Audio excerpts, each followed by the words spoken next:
corruption. It is spreading like an infection which needs instant cure and medication. Yes, my lord, today the topic of my discussion is the menace of corruption in Pakistan. The cancer of corruption has made our life sick. Corruption, a poison that ruins the values of individual and the country. People explain corruption as one simple thing, but in my opinion, this simple statement is so damaging that it directly hits on the country's image. Your Majesty, 4 decades ago, corruption was considered an evil thing and a practice which was rejected by the large segment of the society. But now, it has not only become the way of life, but has obtained some sort of legitimacy.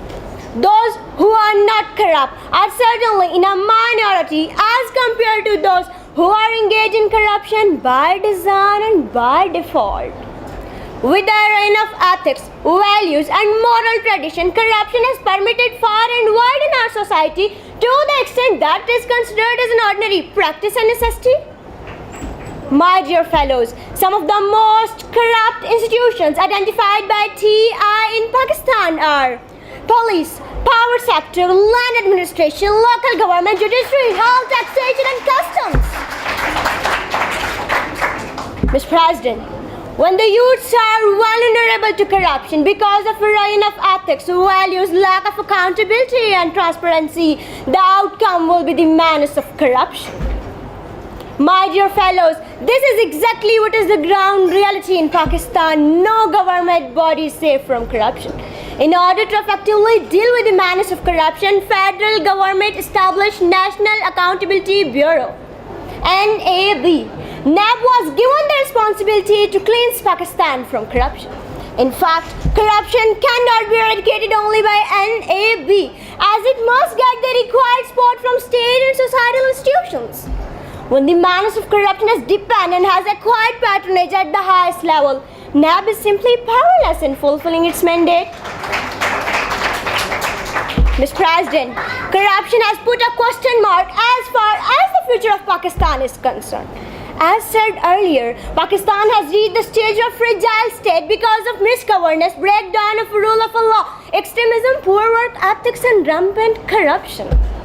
Mr. President, the question is, where is the way out? And how Pakistan can be saved from crossing the threshold of a fragile state and becoming a falling state? My dear fellows, one can suggest 3 measures which, if taken and pursued seriously by those who matter, can help to reduce the corruption. First, the justice system must be powerful. Second, government and its organs must be above corruption and corrupt practices. And the third, the younger generation must be properly educated and mobilized to reduce corruption. Corruption, the disease of corruption, cannot be cured with a simple operation. Unless those people who are an integral part of corrupt practices are removed from positions of power and punished, there is no way corruption can be controlled. By taking cosmetic measures, corruption will increase and not go down. On this note, I would like to conclude my speech that come, let's join hands and fight against corruption. Only by gathering together it can be wiped out from our country. Thank you very much.